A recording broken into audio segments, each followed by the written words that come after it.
नमस्कार दोस्तों, CTET paper 2 SST के लिए पीवाईक्यू महामैराथन वीडियो लेकर आया हूं। इस वीडियो में आपको top selected most important PYQ question कराऊंगा, जहां से परीक्षा में हर बार क्वेश्चन बनता है। इसलिए आज की यह वीडियो आप सभी लोगों के लिए मोस्ट इम्पोर्टेंट रहेगी और जितने भी क्वेश्चन कराऊंगा उनसे रिलेटेड जितने भी आज तक एग्जाम में आए हुए हैं सारे क्वेश्चन भी उसी के साथ कराऊंगा।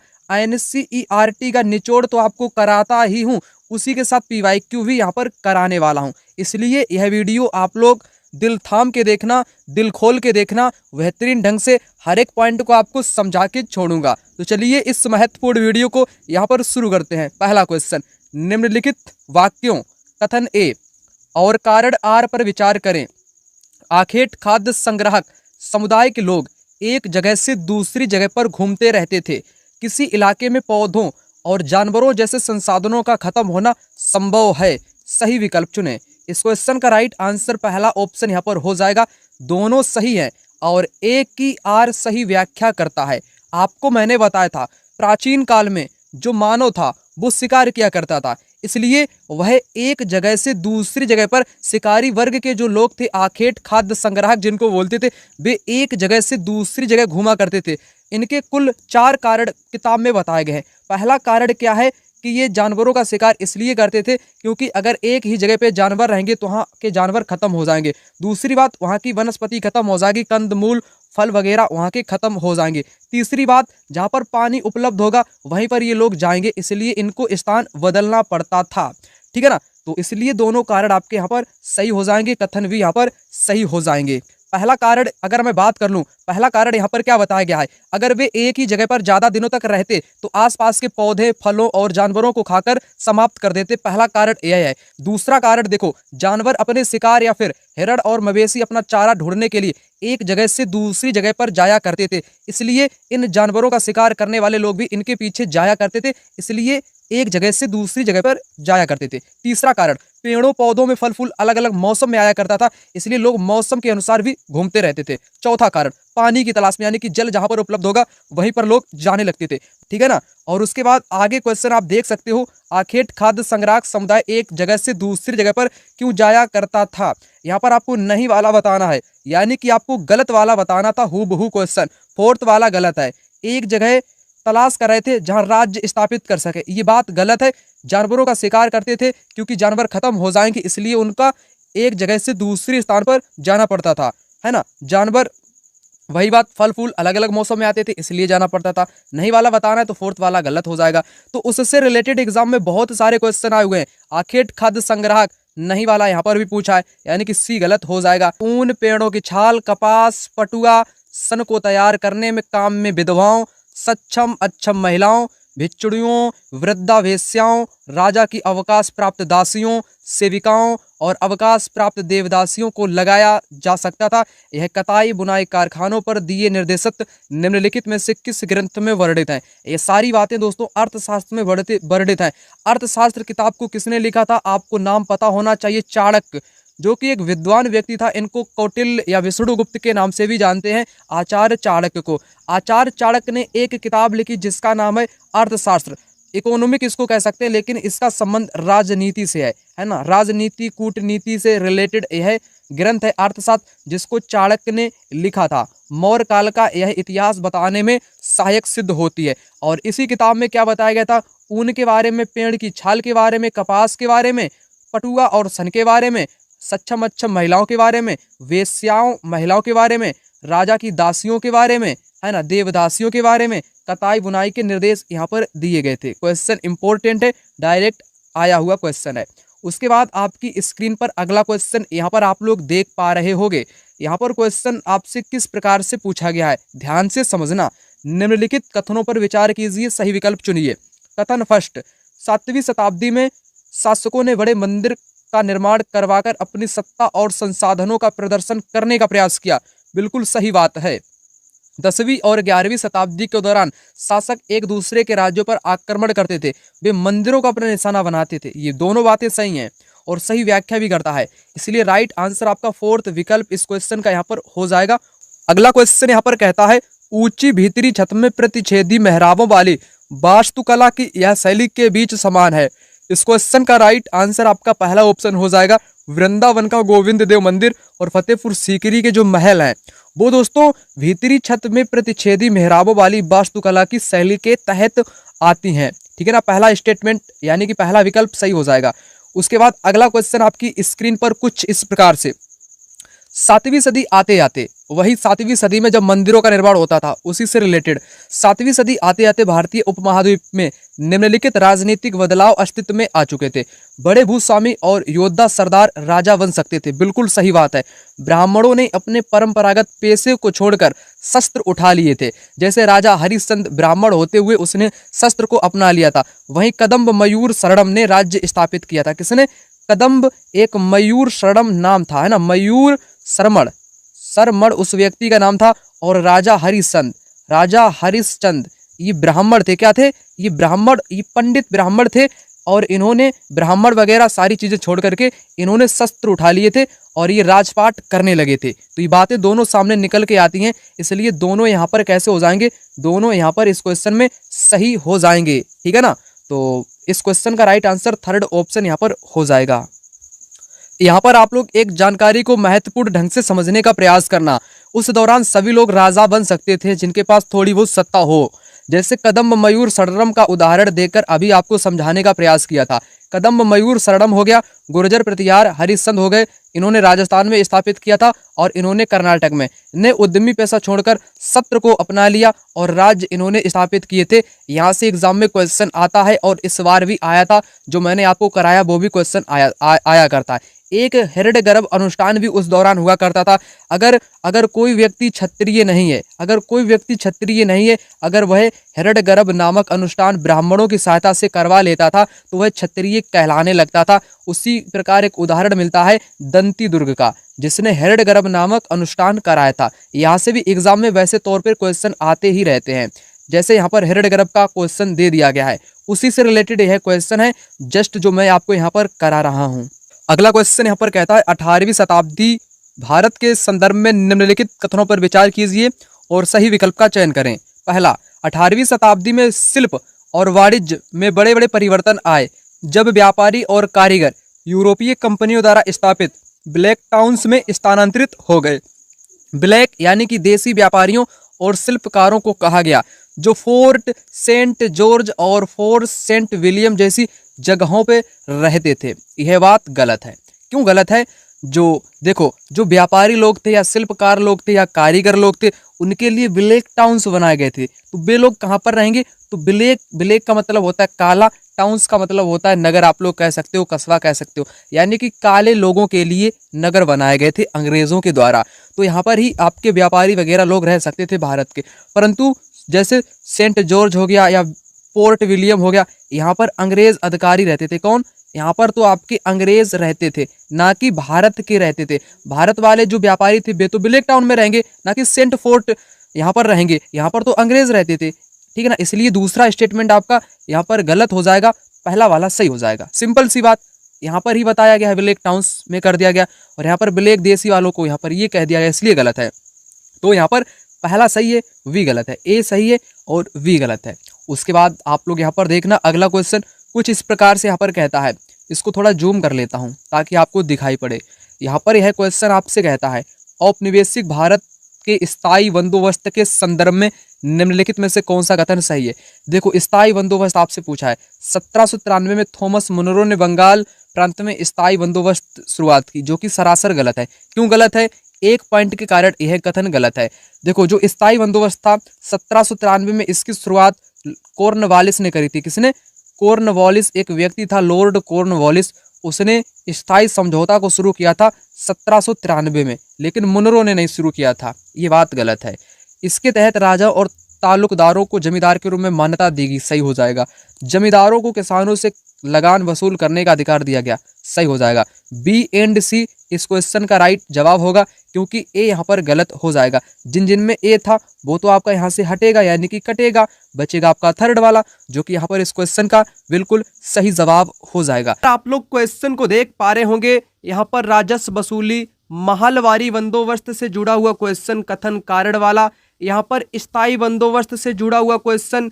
नेक्स्ट आप लोग देख सकते हो यहाँ पर वही क्वेश्चन बंदोबस्त से संबंधित, फिर से वही बंदोबस्त से जुड़ा हुआ क्वेश्चन, अर्थात बहुत सारे क्वेश्चन कथन कारण वाले यहाँ पर आप लोग देख पा रहे हो। बहुत सारे क्वेश्चन बंदोबस्त से पूछे गए हैं। तो बंदोबस्त आप लोग कह सकते हो इम्पोर्टेंट है, क्योंकि पेपर में 1 या 2 क्वेश्चन आपको डायरेक्ट देखने को मिल सकता है। आइए आपका 1 या 2 नंबर यहीं पर पक्का कर देता हूँ।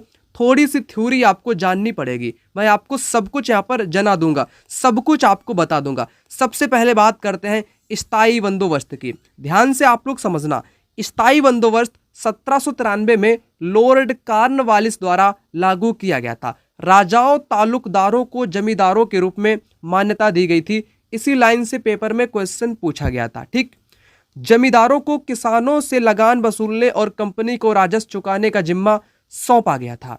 नेक्स्ट पॉइंट यहाँ पर है, राजस्व इसमें स्थायी था, भविष्य में कभी इसमें इजाफा नहीं किया जाना था। अंग्रेजों को लगता था कि इससे उन्हें नियमित रूप से राजस्व मिलता रहेगा और जमींदार जमीन में सुधार करने के लिए खर्च करेंगे। ऐसा बिल्कुल भी नहीं हुआ था। फिर हम नेक्स्ट यहाँ पर बात करें बंदोबस्त की, जो था आपका महालवाड़ी बंदोबस्त।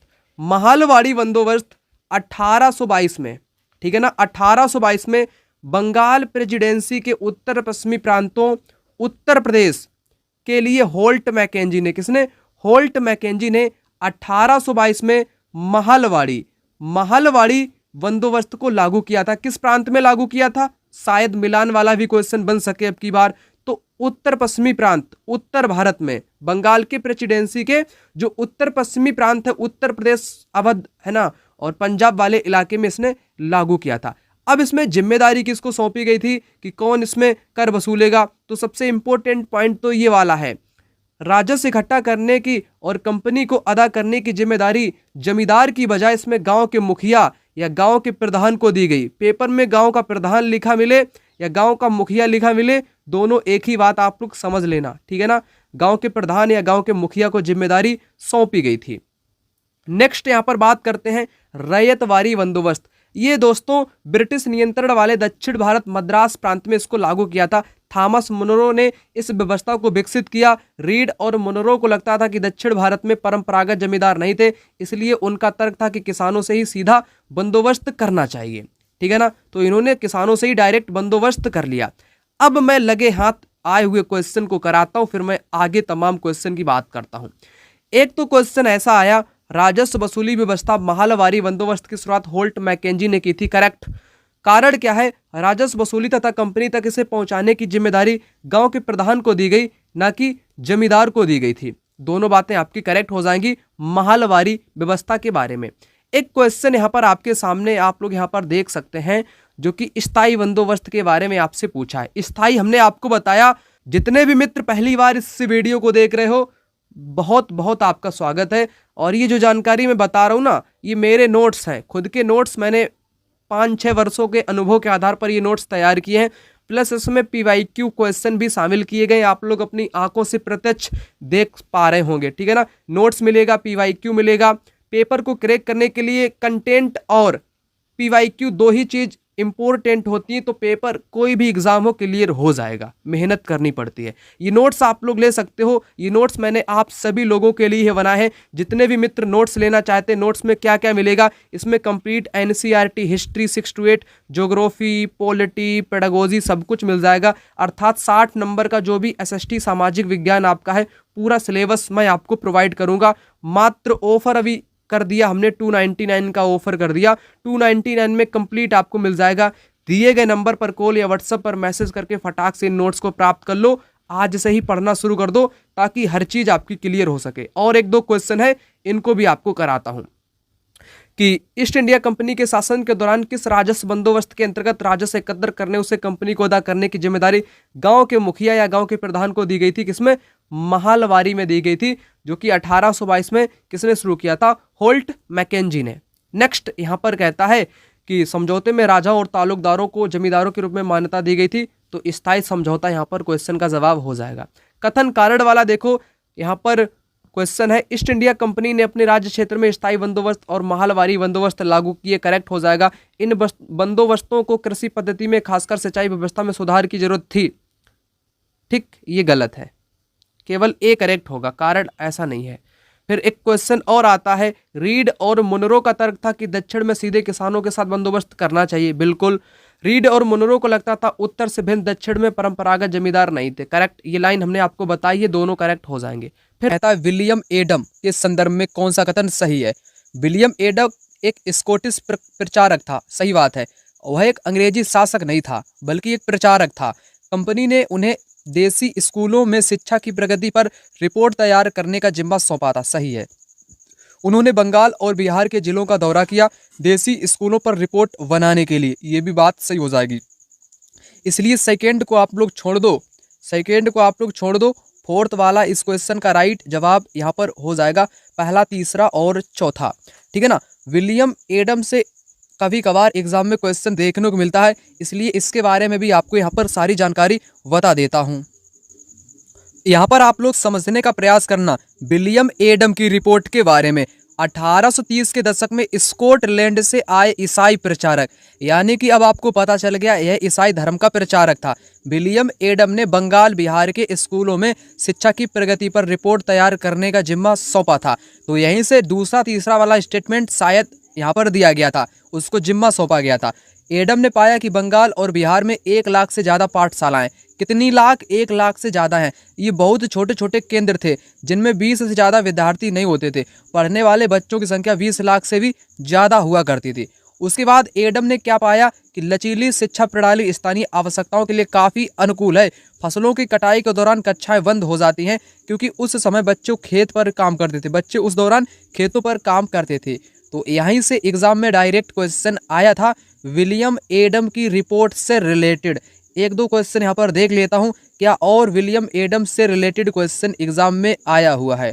तो ये वाला जस्ट क्वेश्चन अभी मैंने आपको कराया, जो कि आपको नोट्स में भी देखने को मिल जाएगा, ठीक है ना। तो आपको सारी जानकारी यहाँ पर उसके बारे में आपको बता दी और PYQ वगैरह आपको यहाँ पर दिखा दिया, कंटेंट भी आपको यहाँ पर बता दिया।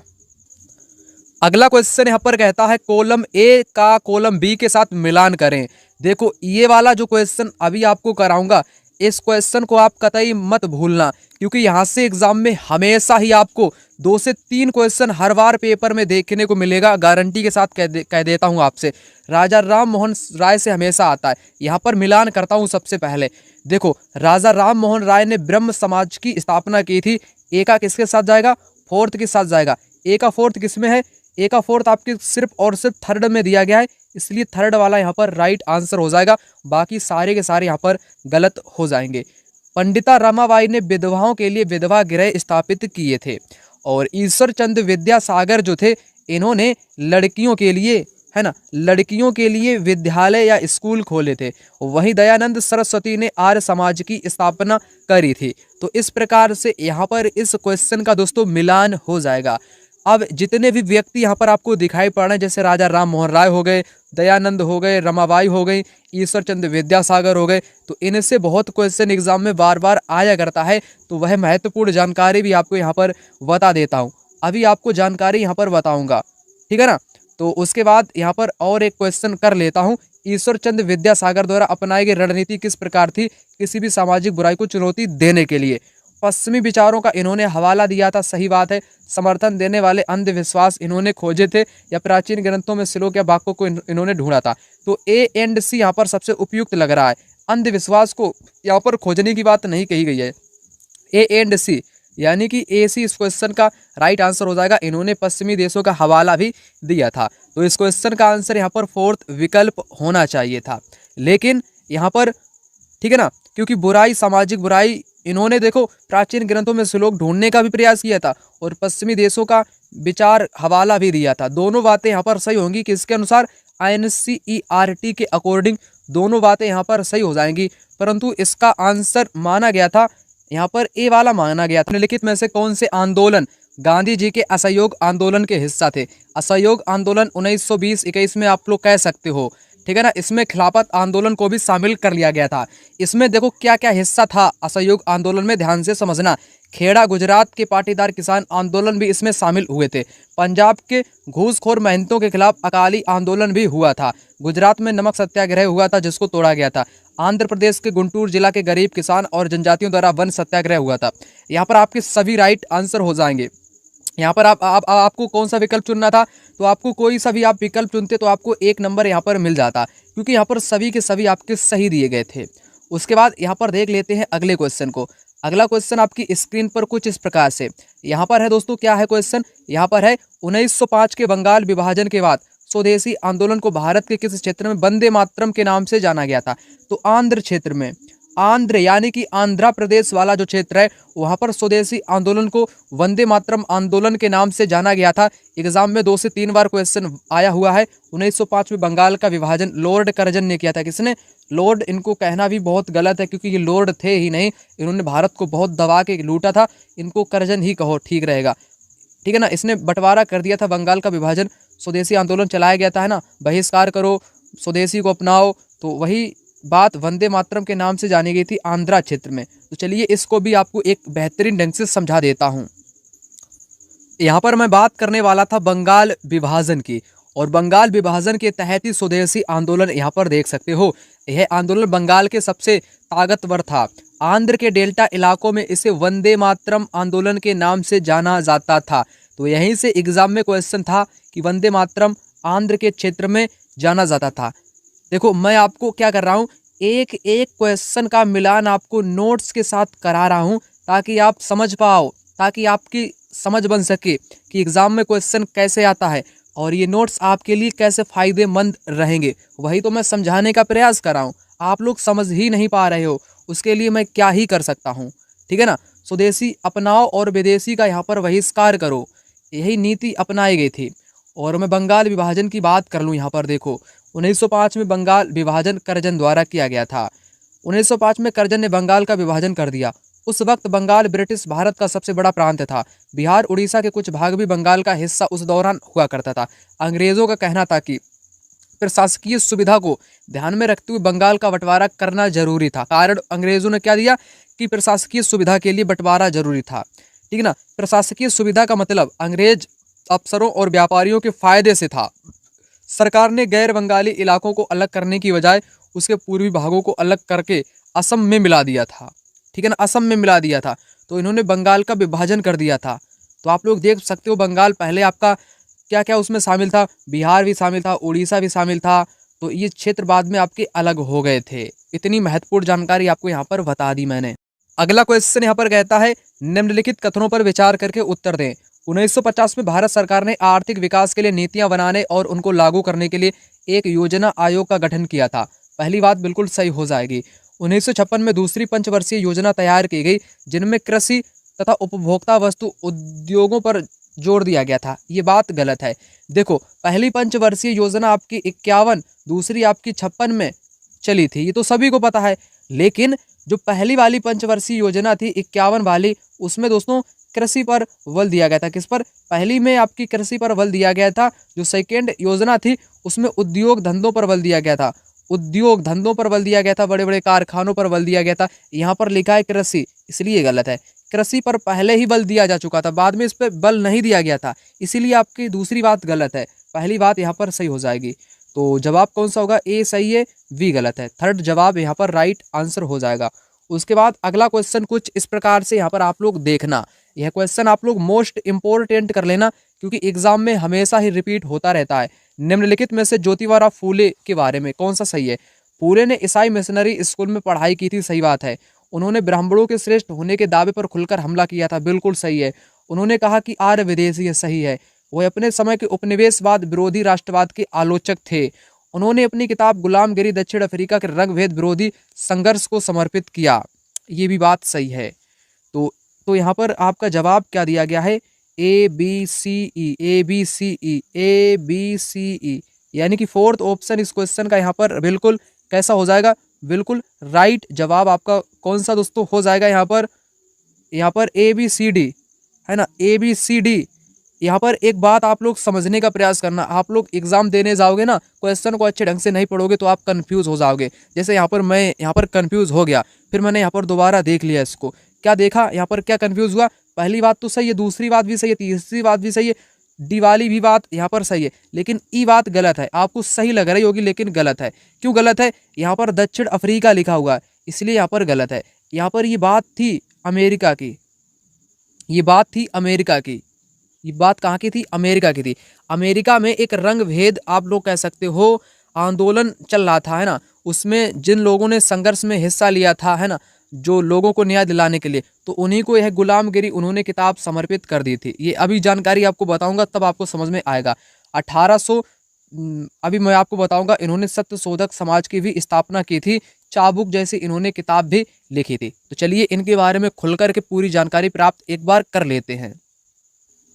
यहाँ पर आप लोग बेहतरीन ढंग से समझने का प्रयास करना। ज्योतिबा फूले गुलामगिरी इनकी किताब थी। निम्न जाति नेताओं में ज्योतिबा फूले सबसे मुखर नेता थे। 1827 में इनका जन्म हुआ था, है ना? ईसाई प्रचारकों द्वारा खोले गए स्कूल में इन्होंने शिक्षा पाई। तो पहला स्टेटमेंट आपका सही हो जाएगा, ईसाई वाले स्कूल में इन्होंने शिक्षा प्राप्त की थी। उन्होंने ब्राह्मणों के इस दावे पर खुलकर हमला बोला था, ये भी बात सही हो जाएगी कि औरों से वो श्रेष्ठ हैं, ठीक है ना? आर्य विदेशी थे, यह भी उन्होंने बताया, ठीक है ना? ये भी स्टेटमेंट आपका सही हो जाएगा। उसके बाद और भी इन्होंने बहुत कुछ आपको बताया था। उसके बाद इन्होंने सत्यशोधक समाज की स्थापना भी की थी 1873 में। वही आपको यहाँ पर बताने वाला था। गुलामगिरी एक किताब है। 1873 में फूले ने गुलामगिरी नामक किताब लिखी। 10 साल पहले अमेरिकी गृह युद्ध, वहाँ पर क्या था? अफ्रीका था। अफ्रीका के कारण आप लोग सही टिक कर देते तो आपका गलत आंसर हो जाता, परंतु अफ्रीका यहाँ पर है अमेरिका। अमेरिका में गृह युद्ध छिड़ा था, ना कि अफ्रीका में। शब्दों और देशों पर ध्यान दिया करो आप लोग, ठीक है ना? मैं खुद कंफ्यूज हो गया था, अमेरिका नहीं देख पाया, ठीक है ना? जिसके फलस्वरूप अमेरिका में दास प्रथा खत्म कर दी गई थी। फूले ने अपनी पुस्तक उन सभी अमेरिकियों को समर्पित की जिन्होंने गुलामों को मुक्ति दिलाने के लिए संघर्ष किया था। इस तरह उन्होंने भारत की निम्न जातियों, अमेरिका के काले गुलामों की दुर्दशा पर एक दूसरे को जोड़ दिया। तो ठीक है ना? तो आपने यहाँ पर समझ लिया, सारी चीज़ें आपने यहाँ पर समझ ली होंगी कि किताब किसको समर्पित की? अमेरिकियों को समर्पित की जिन्होंने गुलामों को मुक्ति दिलाने के लिए संघर्ष किया था, ठीक है ना? 1873 में यह किताब लिखी गई थी। इनसे रिलेटेड क्वेश्चन जस्ट जो मैंने अभी आपको कराया था ABCD, है ना? ये वाला यहाँ पर सही हो जाएगा, ये वाला यहाँ पर गलत हो जाएगा क्योंकि दक्षिण अफ्रीका की यहाँ पर बात करी गई है। ये सारे क्वेश्चन आपको नोट्स में मिल जाएंगे। यहाँ तक आपने वीडियो को देख लिया है तो बहुत बढ़िया, आप लोग अच्छे ढंग से अपनी तैयारी कर पा रहे होंगे। तो सारे क्वेश्चन यहाँ पर आपको मिल जाएंगे। अगला क्वेश्चन यहाँ पर कहता है, एक रोल प्ले नाटक में सौर मंडल के ग्रहों को सही आकार दर्शाने के लिए एक शिक्षक 2 समान कद और वजन के छात्रों को चुनते हैं। निम्नलिखित में से कौन सी 2 ग्रहों का अभिनय वे कर सकते हैं? देखो क्वेश्चन में ही राज छुपा रहता है उसके उत्तर का। आप कैसे ढूंढोगे? ये दरअसल क्वेश्चन पेडागोजी का आप लोग कह सकते हो, SST पेडागोजी का यह क्वेश्चन है। इसको बिल्कुल सिंपल तरीके से आप सोल्व कर सकते हो जब आपको कंटेंट पता हो। जैसे मुझे कंटेंट मालूम है, जैसे शिक्षक को यहाँ पर 2 समान कद और वजन, ऐसे ग्रह आपको कौन लगते हैं जिनका कद समान हो या आकार समान हो? तो आपका उत्तर होगा हमारी पृथ्वी और जो शुक्र है। इनको, शुक्र को पृथ्वी का बहन है भाई, ये भोर का तारा है, सांझ का तारा है, ये सब कुछ चमकीला ग्रह भी जाना जाता है। क्यों कहते हैं इसको भोर का तारा या सांझ का तारा या जुड़वा ग्रह भी बोलते हैं? शुक्र को जुड़वा ग्रह भी बोलते हैं। क्यों बोलते हैं? क्योंकि आकार में समान होता है, वजन में समान होता है, आप कह सकते हो। तो पृथ्वी और शुक्र किस में दिया गया है? पृथ्वी और शुक्र किसी में भी आपका यहाँ पर नहीं दिया गया है, ठीक है ना? अब आपको यहाँ पर क्या चुनना है? अब ऐसी स्थिति में आपका यहाँ पर जवाब क्या होगा? आपका यहाँ पर जवाब होगा पृथ्वी और मंगल। लगभग इनका भी कद उतना ही है। अगर यहाँ पर पृथ्वी और शुक्र दिया रहता तो आपका राइट जवाब पृथ्वी और शुक्र यहाँ पर हो जाता, ठीक है ना? अगला क्वेश्चन यहाँ पर कहता है, अंतर्राष्ट्रीय तिथि रेखा के बारे में बताना है। अंतर्राष्ट्रीय तिथि रेखा एक काल्पनिक रेखा है, सही बात है। अंतर्राष्ट्रीय तिथि रेखा प्रशांत महासागर से होकर के गुजरती है, सही बात है। दोनों कथन यहाँ पर कैसे हो जाएंगे? दोनों कथन सही हो जाएंगे। थर्ड वाला इस क्वेश्चन का यहाँ पर सही जवाब हो जाएगा। आपने विश्व का जो मानचित्र होगा वो देखा होगा, जिसमें एक इस प्रकार से एक रेखा होकर के गुजरती है जो कि केवल और केवल जलीय भाग से होकर के गुजरती है। ये किसी भी स्थल को नहीं छूती है, प्रशांत महासागर से गुजरती है। जितनी भी पृथ्वी पर रेखा है वो सारी की सारी काल्पनिक रेखा, जैसे कर्क रेखा, मकर रेखा, विषुवत रेखा, है ना, देशांतर, अक्षांश, ये सारी की सारी आपकी काल्पनिक रेखाओं के अंतर्गत ही आती हैं। इसलिए यहाँ पर दोनों आपके सही आंसर हो जाएंगे। अगला क्वेश्चन यहाँ पर कहता है, यदि 60 डिग्री पश्चिम देशांतर पर सुबह के 10 बज रहा है तो ग्रीनिच पर समय क्या होगा? तो इस टाइप के एग्जाम में क्वेश्चन हमेशा ही आते हैं, ठीक है ना? तो इस टाइप के अगर आपको क्वेश्चन नहीं करना आता तो इसके लिए एक वीडियो मैं पहले से अपलोड कर चुका हूं। आपको सर्च क्या करना है, ग्रीनविच से related question by Jaskaran sir, YouTube पे सर्च करोगे तो आपको वीडियो मिल जाएगी ग्रीनविच से रिलेटेड करके। तो यहाँ पर इस ऐसे क्वेश्चन को कैसे सोल्व करना है उसके लिए 3 तरीके आपको बताए थे। पहला तरीका आपको आजमाना है, 1 डिग्री बराबर 4 मिनट होते हैं। दूसरा, अगर पूरब का टाइम पूछे तो ग्रीनविच के टाइम से पूरब का टाइम हमेशा ही आगे होता है, यानी कि जोड़ दिया जाता है। अगर बात पश्चिम की करी जाए कि पश्चिम का टाइम आपसे पूछा जाए, पश्चिम का टाइम ग्रीनविच के टाइम से हमेशा ही पीछे होता है। ये 3 बातें आपको हमेशा ही पता होनी चाहिए। अब करते हैं क्वेश्चन को। यहाँ पर 60 डिग्री पश्चिम देशांतर दिया गया है, जहाँ पर सवेरे 10 बज रहे हैं। तो 1 डिग्री बराबर कितना होगा, तो 4 मिनट हो जाएगा। वहीं 60 डिग्री में कितने मिनट होंगे, तो 4 का गुणा आप लोग 60 में करोगे तो ये मिनट में आएगा। अब मिनट को हम लोग घंटे में कन्वर्ट करेंगे तो हम लोग 60 से इसको भाग देंगे भाग, तो कितना घंटा आएगा, तो आपके सामने यहाँ पर 4 घंटा टाइम आ जाएगा। कितना घंटा, 4 घंटा टाइम यहाँ पर आपका आ जाएगा। सवेरे के 10 बज रहा है 60 डिग्री पश्चिम पे, तो टाइम का अंतर यहाँ पर कितना आया, अंतर आपका यहाँ पर आया 4 घंटा। तो 4 घंटा पश्चिम का टाइम हमेशा पीछे होता है ना, पीछे होता है ना, तो ये पीछे का ही टाइम आपको बताना है। तो 10 बज रहा है ना, तो इसमें 4 घंटा आप पीछे करोगे, सवेरे के 10 बजे में से 4 घंटा पीछे करोगे तो सवेरे का 6 बजेगा। तो 6 बजे इस क्वेश्चन का यहाँ पर सही जवाब हो जाएगा, है ना, सही जवाब हो जाएगा। इसको आप लोग ऑप्शन के जरिए भी सोल्व कर सकते हो। कैसे आप लोग ऑप्शन के जरिए इस क्वेश्चन को सोल्व करोगे, जैसे आपके सामने 4 ऑप्शन रहेंगे, जैसे आप लोग 10 बजे यहाँ पर इसको भूल जाओ थोड़े समय के लिए, ठीक है ना, इसको आप भूल जाओ। जैसे 60 डिग्री पश्चिम देशांतर में 6 बजे पर कितने देशांतर होंगे, तो इस टाइप से भी आप ऑप्शन के जरिए भी सोल्व कर सकते हो इस क्वेश्चन को, ठीक है ना। तो उतना मैंने आपको बता दिया। अब आगे यहाँ पर बात कर लेता हूँ। अगर आप 0 डिग्री अक्षांश पे हो तो आप किस पे खड़े हो, 0 लेटीट्यूड। देखो जैसे ये ग्लोब है, 0 अक्षांश वाली को बोलते हैं विषुवत रेखा या भूमध्य रेखा भी बोलते हैं। इसको विषुवत बोलते हैं या भूमध्य बोलते हैं। विषुवत वृत्त यहाँ पर दिया गया है, तो पहला ऑप्शन इक्वेटर इस क्वेश्चन का राइट जवाब हो जाएगा। और आपको कर्क रेखा और मकर रेखा के बारे में पहले से पता होगा। 23.5 डिग्री मान होता है कर्क रेखा उत्तरी गोलार्ध, वहीं 23.5 डिग्री दक्षिणी गोलार्ध में स्थित मकर रेखा को बोलते हैं। कर्क और मकर के बीच को उष्णकटिबंध के नाम से भी जाना जाता है। ये सारी जानकारी आपको नोट्स में मिल जाएगी, है ना, तो मैं डायरेक्ट आपको यहीं पर समझा देता हूँ। उसके बाद यहाँ पर अगला क्वेश्चन कुछ इस प्रकार से, प्राकृतिक पर्यावरण के 4 क्षेत्र हैं, इनमें से 2 वायुमंडल है और जैव मंडल है, बाकी कौन कौन सा है, जलमंडल है और स्थल मंडल। जलमंडल और स्थल मंडल यानी कि सेकेंड ऑप्शन यहाँ पर राइट आंसर हो जाएगा, क्योंकि समताप मंडल तो वायुमंडल का ही भाग है, मध्यमंडल भी वायुमंडल का है, मध्यमंडल भी वायुमंडल का ही भाग है।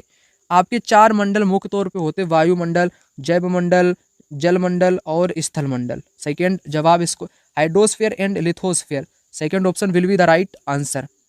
उसके बाद अगला क्वेश्चन यहाँ पर आप लोग देखना और इस क्वेश्चन को बेहतरीन ढंग से आप लोग समझने का प्रयास करना। इस क्वेश्चन को यहाँ पर आपको समझा देता हूँ कैसे क्या है यहाँ पर। तो यहाँ पर क्वेश्चन आपसे कुछ इस प्रकार से है, उष्णकटिबंधीय वर्षा वन के बारे में। इन्हें सदाबहार वन भी कहा जाता है, पहली बात यहाँ पर सही हो जाएगी। इन वनों में वृक्ष वर्षा के अलग अलग समय में अपनी पत्तियां गिराते हैं, ये बात सही है, अलग अलग समय में ही गिराते हैं। इन वन में पाए जाने वाले महत्वपूर्ण वृक्ष साल, सागौन, शीशम ये नहीं है। ये किस में पाए जाते हैं आपको बताऊंगा। इन वनों को मानसून वन भी कहते हैं, इनको मानसून नहीं कहते हैं। मानसून आपके उष्णकटिबंध नहीं होते हैं, ठीक है ना। तो राइट जवाब आपका पहला हो जाएगा ए एंड वी। इनसे रिलेटेड उष्णकटिबंधीय वर्षा वन आखिर है क्या, तो चलिए आपको जानकारी यहाँ पर सारी बताता हूँ।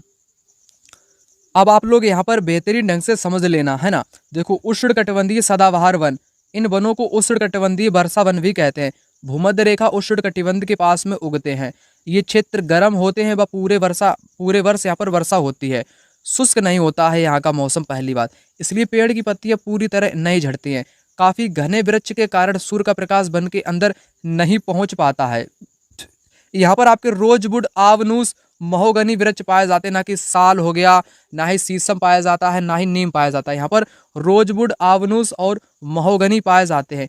और पृथ्वी के फेफड़े इन्हीं को बोलते हैं, उष्णकटिबंधीय सदाबहार वन को। और एनाकोंडा विश्व का जो सबसे बड़ा सांप है वो भी यहीं पर पाया जाता है। इतना आपको बताया, यही से एग्जाम में उष्णकटिबंधीय से बार बार एग्जाम में आया करता है क्वेश्चन।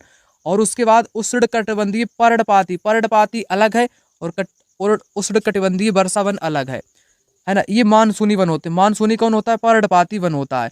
पर्णपाती के ही उदाहरण है जैसे साल, सागवान, नीम, शीशम, ये है आपके पर्णपाती, है ना। शुष्क मौसम में ये पत्तियां झाड़ते हैं, जो शुष्क मौसम में पत्तियां झाड़ें ऑस्ट्रेलिया में पाए जाते हैं उनको पर्णपाती बोलते हैं। अंतर आपको पता होना चाहिए। शीतोष्ण मध्य अक्षांश के बीच में पाए जाते हैं। यहाँ से भी एग्जाम में क्वेश्चन आया करता है। तमाम क्वेश्चन आए हुए हैं, आप लोगों ने नोट्स लिए होंगे तो आप लोग इसको पढ़ लेना। ओल्ड एनसीईआरटी का चैप्टर है ये वाला, ये भी आपको बता दूं। 7th ज्योग्राफी में आपको मिल जाएगा, पढ़ लेना, बेहतरीन ढंग से तैयार कर लेना। यहाँ से बार बार एग्जाम में क्वेश्चन आता है, आपको दिखाना चाहूँ क्वेश्चन, ठीक है ना। इसको आप लोग नोट्स में अच्छे ढंग से तैयार कर लेना। अगला क्वेश्चन यहाँ पर कहता है अमेजन बेसिन के बारे में। नील नदी इस प्रदेश से होकर के बहती है, जो कि गलत है। देखो अमेजन बेसिन आपके ये तो साउथ अमेरिका में पड़ता है। कहाँ पर? साउथ अमेरिका में पड़ता है। और नील नदी जो पड़ती है ये दक्षिण अफ्रीका में पड़ती है, यानी कि साउथ अफ्रीका में पड़ता है। तो आपका जवाब क्या होगा? यहाँ पर ये बात गलत हो जाएगी, क्योंकि अमेजन बेसिन दक्षिण अमेरिका में पड़ता है और नील नदी अफ्रीका में पड़ती है, इसलिए गलत हो जाएगा आपका। यहाँ का जो अमेजन बेसिन का जो मौसम रहता है दिन व रात में समान रहता है, गर्म एवं आर्द्र रहता है। सही बात है। रात के समय तापमान गिर कर के 0 हो जाता है, परंतु आर्द्रता वैसी की वैसी ही बनी रहती है। बातें सही हैं। तो यहाँ पर पहली बात को हटाओ, बी और सी को लाओ, है ना। बी और सी इस क्वेश्चन का बिल्कुल सही जवाब यहाँ पर हो जाएगा। यहाँ पर मैं आपको बताने वाला था अमेजन बेसिन के बारे में। तो अमेजन बेसिन के बारे में आप लोग समझ लेना। 10 डिग्री उत्तर से 10 डिग्री दक्षिण के मध्य भाग को भूमध्य रेखीय प्रदेश कहते हैं। अमेजन नदी इसी प्रदेश से होकर के गुजरती है। अमेजन नदी में बहुत सी सहायक नदियां मिलती हैं, इसीलिए इस क्षेत्र को अमेजन बेसिन के नाम से जानते हैं। और अमेजन बेसिन की जलवायु की बात करूं तो पूरे वर्ष नम जलवायु रहती है। यहाँ का मौसम दिन व रात में लगभग समान रूप से गर्म व आर्द्र रहता है। यहीं से स्टेटमेंट आया था गर्म व आर्द्र वाला, यहाँ पर से आप लोग देख सकते हो। और यहाँ पर प्रत्येक दिन वर्षा होती है, ऐसा कोई दिन नहीं जिस दिन वर्षा ना हो। दिन का तापमान उच्च होता है व आर्द्रता अति उच्च, रात का तापमान कम हो जाता है परंतु आर्द्रता उच्च ही रहती है। यहीं से आया था। और अमेजन बेसिन के वर्षा वन के बारे में यहाँ पर बताया गया है। आर्किड और ब्रोमीलाइट यहाँ पर पौधा पाया जाता है। मेढक जैसे प्राणी को यह अंडा देने में सहायक सिद्ध होता है। यहाँ से भी एग्जाम में क्वेश्चन आता ही रहता है, इसलिए महत्वपूर्ण था ये बेसिन आपका। और उसी के बाद एक गंगा ब्रह्मपुत्र बेसिन भी इसी टॉपिक में आपको देखने को मिल जाएगा। अगला क्वेश्चन यहाँ पर कहता है पृथ्वी पर आतपन की मात्रा में भिन्नता का क्या कारण है। यहाँ पर आपको राइट जवाब बताना है। क्या हो जाएगा इस क्वेश्चन का आंसर? पृथ्वी का अपने अक्ष पर घूमना, घूमना को क्या बोलते हैं? पृथ्वी का अपने अक्ष पर घूमना घूर्णन कहलाता है। सूर्य की किरणों का गति कोण या नति कोण, दिन की अवधि यानी कि घूर्णन। तो इसी कारण पृथ्वी की आतपन की मात्रा का भिन्नता का कारण हो सकता है। तीनों यहाँ पर आपके कैसे हो जाएंगे? सही हो जाएंगे। सबसे पहले आप लोग समझना कि आतपन आखिर होता क्या है। जैसे जो पृथ्वी होती है, सूर्य का जो प्रकाश आता है पृथ्वी पर डायरेक्ट पड़ता है, जो सूर्य की किरणें होती है उसे पृथ्वी रोक लेती है। यही क्या कहलाता है? आतपन कहलाता है, या सूर्यातपन के नाम से भी इसी को ही जानते हैं। क्योंकि पृथ्वी घूमती रहती है उसी हिसाब से सूर्य की किरणें पड़ती हैं। तो पहली बात से संतुष्ट हूँ मैं। सूर्य की किरणों का नति कोण वो भी प्रभावित करता है। दिन की अवधि में ज़्यादा यहाँ पर ऊष्मा पड़ेगी, रात के टाइम नहीं पड़ेगी, ठीक है ना। तो तीनों बातें यहाँ पर सही सिद्ध हो जाती हैं। उसके बाद अगला यहाँ पर आप लोग क्वेश्चन देखो वायु दाब के बारे में। जो वायु दाब होती है ये विपरीत बल लगाती है। वायु हमारे शरीर पर उच्च दाब के साथ बल लगाती है, किंतु हम इसका अनुभव नहीं करते हैं। सही बात है। वायु का दाब हमारे ऊपर सभी दिशाओं से लगता है, हमारा शरीर विपरीत बल लगाता है। हमारा जो शरीर होता है वो इसके विपरीत बल लगाता है, फोर्स लगाता है, ठीक है ना। हम इसको अनुभव नहीं कर पाते, लेकिन शरीर उच्च दाब के साथ शरीर में ये बल लगाता है। तो दोनों बातें यहाँ पर सही हो जाएंगी और सही व्याख्या करेंगी। पहला स्टेटमेंट यहाँ पर बिल्कुल सही जवाब आपका हो जाएगा, ठीक है ना। चलिए आइए आगे बात कर लेते हैं। अगला क्वेश्चन यहाँ पर कहता है निम्नलिखित कथनों पर विचार करें। शैल खनिज अवयवों के निश्चित संगठन वाले एक या एक से अधिक खनिजों का समूहन है, जो कि गलत है। एक या एक से अधिक नहीं, केवल एक निश्चित समूह कह सकते हो, एक से अधिक नहीं हो सकता है, इसलिए गलत है। खनिज बिना किसी मानवीय हस्तक्षेप की प्राकृतिक प्रक्रियाओं के द्वारा निर्माणित होते हैं। केवल बी सही होगा, ए गलत है, बी सही है। फोर्थ वाला इस क्वेश्चन का राइट जवाब यहाँ पर हो जाएगा। इसको आप लोग नोट्स में समझ लेना। यहाँ पर आपको बताऊंगा खनिज के बारे में। प्राकृतिक रूप से प्राप्त होने वाले पदार्थ जिनका निश्चित रासायनिक संगठन हो वह एक खनिज है। यहाँ पर क्या लिखा है? एक खनिज है, यानी एक से अधिक नहीं है, एक खनिज है। खनिज सभी स्थानों पर समान रूप से वितरित नहीं है, अलग अलग जगहों पे अलग अलग ये पाए जाते हैं। दूसरा स्टेटमेंट क्या था, वे बिना किसी मानवीय हस्तक्षेप के प्राकृतिक प्रक्रियाओं के द्वारा निर्मित होते हैं। ठीक है ना, इतना आपने यहाँ पर समझ लिया, तो यही यहाँ पर महत्वपूर्ण आपके लिए था। अगला क्वेश्चन कहता है रिक्त स्थान को सही विकल्प से भरें। प्रेयरी, प्रेयरी कहाँ पर है, ये आपके यूएसए उत्तरी अमेरिका में पड़ता है प्रेयरी। तो यहाँ पर आपको सही विकल्प भरना है, कौन सा यहाँ पर इस क्वेश्चन की जगह कौन सा राइट आंसर हो जाएगा। मवेशी पालने के लिए उपयुक्त एक जगह आप लोग कह सकते हो प्रेयरी को। उसके बाद अगला क्वेश्चन यहाँ पर कुछ इस प्रकार से यहाँ पर कहता है, यहाँ पर क्वेश्चन कहता है निम्नलिखित में से अलवड़ीकरण जल की आपूर्ति की कमी का मुख्य कारक क्या है। बढ़ता नगरीकरण, बेहतर होता जीवन स्तर, बांधों के जलाशयों के माध्यम से विद्युत उत्पादन, भोजन और नगदी फसलों की बढ़ती मांग। इस क्वेश्चन में राइट आंसर क्या होगा, राइट आंसर यहाँ पर ABD हो जाएगा। सी वाले को छोड़कर विद्युत उत्पादन से अलवड़ीय जल की आपूर्ति कमी का कारक नहीं है, बल्कि ABD यहाँ पर बिल्कुल सही दिया गया है। उसके बाद अगला क्वेश्चन आपकी स्क्रीन पर यहाँ पर कहता है भूमि उपयोग में परिवर्तन हमारे समाज में सांस्कृतिक परिवर्तनों को बढ़ावा देती है। क्यों देती है, यह स्थानीय संसाधन और उनकी व्यवस्था को प्रभावित करती है, इसलिए तीसरा वाला राइट जवाब यहाँ पर हो जाएगा। उसके बाद अगला, किसी को एक छवि में बांधने का अर्थ क्या होता है, उसका मतलब होता है कि रूढ़िबद्ध धारणा बनाना, है ना, स्टेरियोटाइप जिसको बोलते हैं। उसके बाद अगला क्वेश्चन यहाँ पर आप लोग देखना, जो कि कुछ इस प्रकार से यहाँ पर कहा गया है, समानता का क्वेश्चन है। समानता एक वास्तविकता बने, इसके लिए लोगों ने संघर्ष, सरकार द्वारा सकारात्मक कदम उठाए जाने की बहुत आवश्यकता है। सही बात है, समानता वह मूल्य जिसके लिए हमें निरंतर संघर्ष करते रहना होगा, यह स्वतः ही नहीं होगा। ये भी बात सही है। क्या दोनों बातें यहाँ पर सही साबित होती हैं? आपका यहाँ पर जवाब होगा जी हाँ, दोनों बातें सही हैं और सही व्याख्या भी यहाँ पर करता है। उसके बाद अगला क्वेश्चन आपकी स्क्रीन पर यहाँ पर कहता है सही विकल्प चुने। पंच को पंचायत क्षेत्र के वार्ड सदस्य के नाम से भी जाना जाता है। ग्राम सभा के सभी सदस्य मिलकर पंचायत मुखिया को चुनते हैं। किसको चुनते हैं? पंचायत मुखिया को चुनते हैं। ये भी बात क्या हो जाएगी यहाँ पर, तो ये भी बात यहाँ पर बिल्कुल सही हो जाएगी। पहला भी सही, दूसरा भी। ग्राम सभा के एक पंचायत क्षेत्र में रहने वाले सभी वयस्कों की सभा होती है, ये भी बात सही हो जाएगी। वयस्क का मतलब होता है जिनकी उम्र 18 वर्ष से अधिक है, जिनका नाम मतदाता सूची यानी कि वोटर लिस्ट में है, वह मतदान कर सकता है, उसको वयस्कों की सभा के नाम से जानते हैं। फोर्थ वाला इस क्वेश्चन का राइट जवाब हो जाएगा। उसके बाद अगला क्वेश्चन आपकी स्क्रीन पर, कुछ क्वेश्चन ये आपके पॉलिटी के हैं, तो पॉलिटी के भी क्वेश्चन एग्जाम में आया करते हैं, ज़्यादा नहीं आते हैं, कम से कम 10 क्वेश्चन आया करता है या उससे भी कम आया करता है। राज्यसभा के बारे में, किसके बारे में? राज्यसभा के बारे में आपको यहाँ पर सही वाला कथन बताना है। राज्यसभा के 12 सदस्य प्रधानमंत्री द्वारा नामांकित किए जाते हैं। क्या ये बात सही होगी? ऐसा तो बिल्कुल भी नहीं है कि 12 सदस्य नामांकित कर दिए जाएं। राज्यसभा के सदस्य का चुनाव विभिन्न राज्यों के विधान सभाओं के निर्वाचित सदस्य करते हैं। सही बात है, ये मुख्यतः संसद में राज्यों के प्रतिनिधियों के रूप में कार्य करती है। क्या ये बात सही है? आपका जवाब होगा बिल्कुल सही है। इसकी लोकसभा द्वारा परिवर्तित नियमों की पुनरावृत्ति में देखो ये भी सही है। गलत आपका पहला था, ए जिसमें था वो हटाएगा, यहाँ से बचेगा दूसरा वाला, जो कि राइट जवाब यहाँ पर आपका हो जाएगा। आगे क्वेश्चन यहाँ पर आपको मिलान करना है। क्या करना है? मिलान करना है। कौन सा यहाँ पर राइट जवाब आपका हो जाएगा? कॉलम ए का कॉलम दूसरे के साथ आपको यहाँ पर मिलान करना है।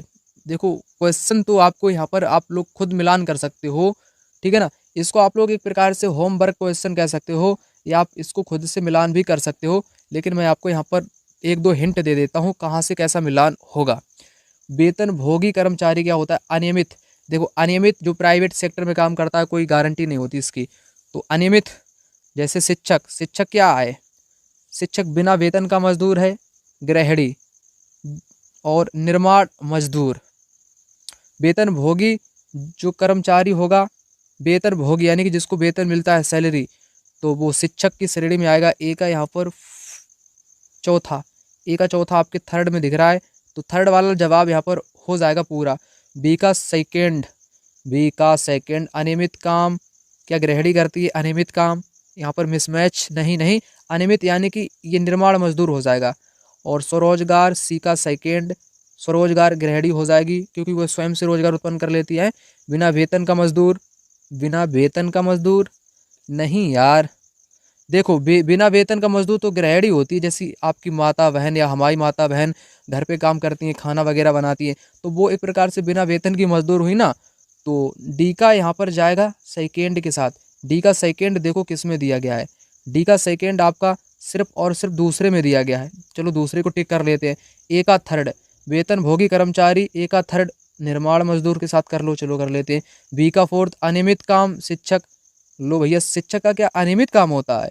ऐसा तो मेरे को नहीं लगता है भाई। यार क्वेश्चन में ही बहुत गड़बड़ी मेरे को दिखाई पड़ रही है। ठीक है ना, तो कर लेते हैं इसी हिसाब से मिलान, क्योंकि डी का तो पक्का है सेकंड के साथ होना ही होना है, तो उस हिसाब से हम चलेंगे। तो सेकंड वाला जवाब होना चाहिए। सी का पहला स्वरोजगार फुटपाथ ठेला दुकानदार कर लेता है। चलो इस प्रकार से ही मिलान हो जाएगा। हाँ सही है यहाँ पर।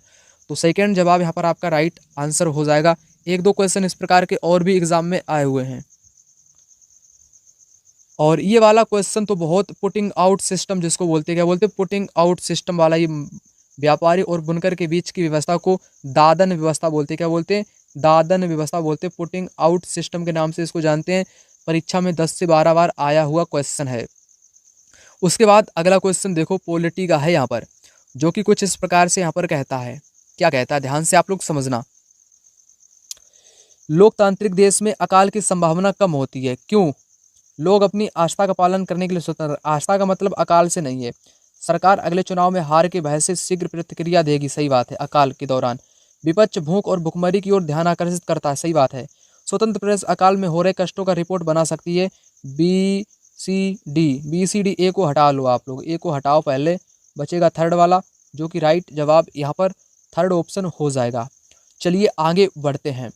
आगे यहाँ पर क्वेश्चन कुछ इस प्रकार से, अगर किसी कक्षा में केवल लड़कियों को सफाई कार्य में सहायता के लिए कहा जाता तो इसे आप मान सकते हो। तो इसे लैंगिक रूढ़िवाद धारणा मानेंगे, क्योंकि इसमें जेंडर संबंधित भेदभाव लड़कियों से किया गया कि लड़कियां ही झाड़ू वगैरह लगाएंगी, सफाई वगैरह करेंगी, लड़के नहीं करेंगे। तो लैंगिक रूढ़िवाद धारणा आप लोग यहाँ पर कह सकते हो, है ना, दूसरा सही हो जाएगा। उसके बाद अगला क्वेश्चन यहाँ पर आप लोग देखना, नहीं वाला बताना है। सभा में कई सदस्य थे, संविधान सभा के बारे में है, भारतीय राष्ट्रीय कांग्रेस के साथ नहीं थे। क्या ये बात आपकी सही है? नहीं वाला बताना है, ये तो सही है। सभा ने विभिन्न सामाजिक समूह से आए सदस्यों का प्रतिनिधित्व किया था। सभा के सदस्य विभिन्न विचारधाराओं में विश्वास रखते थे। सभा में केवल पुरुष थे, भैया केवल पुरुष, महिलाएं भी तो थीं, इसलिए गलत है, गलत है, गलत है। यानी कि फोर्थ आपका राइट जवाब हो जाएगा, नहीं वाला। आगे बढ़ते हैं। आगे यहाँ पर क्वेश्चन है आपका कुछ इस प्रकार से, भारतीय संविधान की प्रस्तावना सभी नागरिकों को किन दो प्रकार की समानता सुनिश्चित करती है? प्रतिष्ठा अवसर की, आय धन संपत्ति और प्रतिष्ठा अवसर और आय की। इस क्वेश्चन का राइट आंसर आपका क्या होगा, यहाँ पर आपको बताना है। तो राइट आंसर की अगर मैं बात करूँ, यहाँ पर राइट आंसर आपका प्रतिष्ठा और अवसर हो जाएगा। ठीक है ना, प्रतिष्ठा और अवसर की समानता की बात भारत के संविधान की प्रस्तावना में की गई है। अगला क्वेश्चन यहाँ पर कहता है, विधायिका और कार्यपालिका न्यायपालिका के काम में हस्तक्षेप नहीं कर सकती है। यह कथन भारतीय संविधान के किस सिद्धांत को दर्शाता है? तो है शक्तियों के बंटवारे के सिद्धांत को दर्शाता है। उसके बाद अगला क्वेश्चन यहाँ पर कुछ इस प्रकार से दिया गया है, जो कि यहाँ पर कहता है, यहाँ पर क्या कहता है, यहाँ पर कहता है भारतीय राज्य का कोई धार्मिक धर्म नहीं है, आधिकारिक धर्म नहीं है, इसीलिए भारत को धर्मनिरपेक्षता बोलते हैं। सरकारी नौकरियों में धार्मिक अल्पसंख्यकों के लिए आरक्षण प्रावधान है। धार्मिक अल्पसंख्यकों के लिए नहीं है, केवल अल्पसंख्यकों के लिए है। ये बात गलत है। तो पहला सही है, दूसरा गलत है। ए और यहाँ पर क्या होगा इस क्वेश्चन का राइट आंसर आपका हो जाएगा, ए सही है, बी गलत है। बी गलत है, ए आपका सही हो जाएगा। उसके बाद अगला क्वेश्चन आपकी स्क्रीन पर, भोपाल गैस त्रासदी के बारे में। यहाँ पर आपको राइट जवाब बताना है, कौन सा राइट जवाब हो जाएगा। जहरीली गैस के संपर्क में आने वाले अधिकांश लोग गरीब कामकाजी परिवार से रिलेटेड थे। बाकी सारी की सारी बातें यहाँ पर गलत दी गई हैं। उसके बाद अगला, नागरिक शास्त्र की नामावली राजनीतिक विज्ञान के लिए जाने के पीछे क्या दृष्टि रखी गई है? तो इस क्वेश्चन का जवाब आपका क्या हो जाएगा, एक ऐसे सभ्य समाज की स्थापना करना जो अवगत, ग्रहणशील एवं उत्तरदायी हो। थर्ड वाला राइट जवाब हो जाएगा।